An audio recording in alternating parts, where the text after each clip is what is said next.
Hello guys, it's me Urahara, and in this video I want to talk about Kubo and Narita's comment about the end of Bleach and the secrets that remain stuck, some of which were revealed in the novel and some were not. Much of what was mentioned in the commentaries of Kubo and Narita was revealed years ago through some unofficial translation, but since the last part of the third volume has been published in an official translation, I like to talk about it and also about what Kubo and Narita said, especially Kubo, because he said something very important. So the first thing that caught my attention about Kubo's words is that the Can't Feel Your Own World novel appears to be the last novel project. I mean, according to Kubo, Can't Feel Your Own World is the last novel related to Bleach. This is from one hand. On the other hand, Kubo talked about how it ended up not having enough time for Bankai, Hirako and the Bankai of Hisagi to be released in the final arc. And here I get to the point that I want to talk about, which is the secrets that remained stuck in Bleach, as well as the end of Bleach itself. But first of all,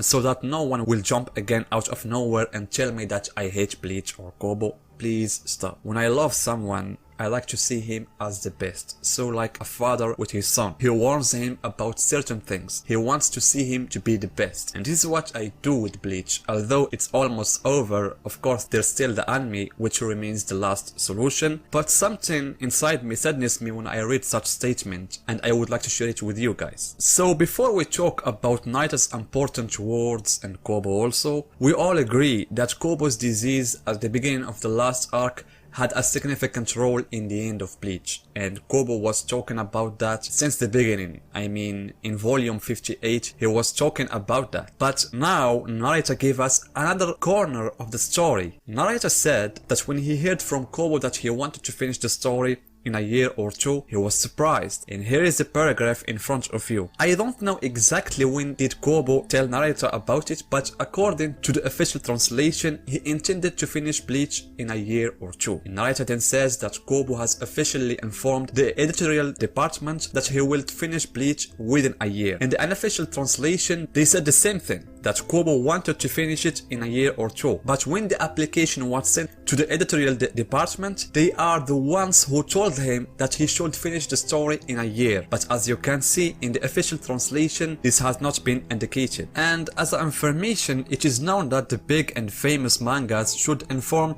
the editorial department 1 year in advance that they intend to finish the story, like what happened with Gintama. I previously read the same thing. And apparently through Narita's words, when Kubo decided to end Bleach in a year or after Bleach has finished, he has told Matsubara and Narita about working on a final novel project for Bleach, and Kubo wanted to reveal through these novels some secrets that he did not want to reveal in the manga. And yes, I used he did not want instead of he was not able to, and this is what bothered me a lot. Frankly, I did not understand it, because when Matsubara and Narita were attending the novel project, they began to ask Kubo several questions related to the story, especially about the secrets that are still stuck.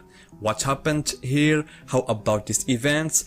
What about this character's past? And Kubo's answers were shocking to them. It showed the size of Bleach world and how many events we could have seen. And Narita specifically asked Kubo this question: why don't you tell the past of Ryo and the nobles in the manga? And he was referring to the original scene and all what we saw in the novel about what the nobles did to Ryo. And here comes Kubo's strange answer, strange to me at least. He said that the story is about Ichigo and the Shinigami's battles, and I did not want to distract the story from this thing. He means to say that if he tells the story of the past of Ryo and the nobles and delve into them, the story would depart from the well-known style of Bleach story, based on the fights in which the Shinigami is always a part, as we saw in the first arc, the Urahara arc, and the last arc. And here is the speech that shocked me a lot. Narita says that Kubo deliberately did not tell the past of Ryo and the nobles in the manga, meaning that if we assumed that Kubo did not suffer from any disease and Bleach continued for other years, according to this talk,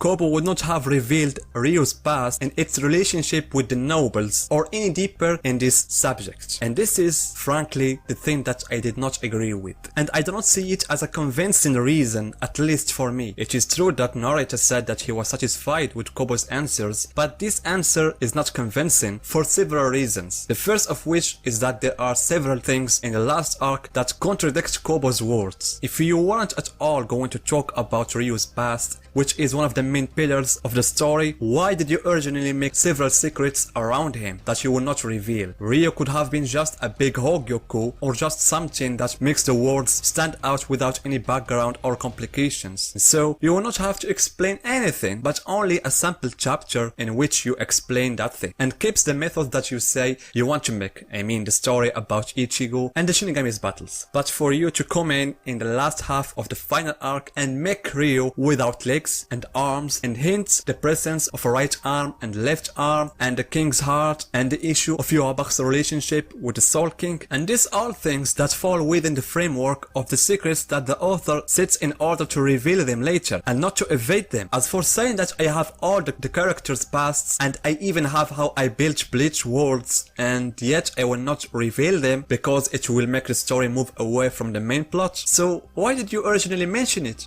And he has already done this once, when he was asked about the battle that took place between Zaraki and the 10th Kenpachi. They asked him about could you draw it someday? He said the same answer: I wanted to draw it, but if I did, it will make the story move away from the plot. And I think this excuse is unacceptable. It makes me really worried because according to this talk, it is possible that some of the secrets that we want to see in the anime, we may not be able to see them under the pretext that the story will move away from its original plot. And the issue of the nobles, I agree with him because originally Kobo did not focus on them from the beginning, but Ryu, the Soul King, from the beginning was a key element in the story with Aizen, with Yhwach, and this is why his past should not have been neglected by Kobo. And it has also been officially confirmed that Urahara's past is indeed an important thing. And as I have already talked about that many times, Narita and Matsobara heard the story of how Urahara met Yurichi, and they told Kobo that he should really someday draw it as a manga. And this thing, if really happened, would be something very good, because we really need to know how they met and the secrets behind Urahara. So guys, what are your comments about Kobo's words and answer or excuse for not mentioning Ryu's past in the manga? But in the end, I hope that Kobo did not follow this excuse with all the remaining secrets, because at least we want to know some of them, such as the 1000 years battle that took place between Yhwach and Yamaji and other secrets. So guys, thank you for watching this video and see you in my next video.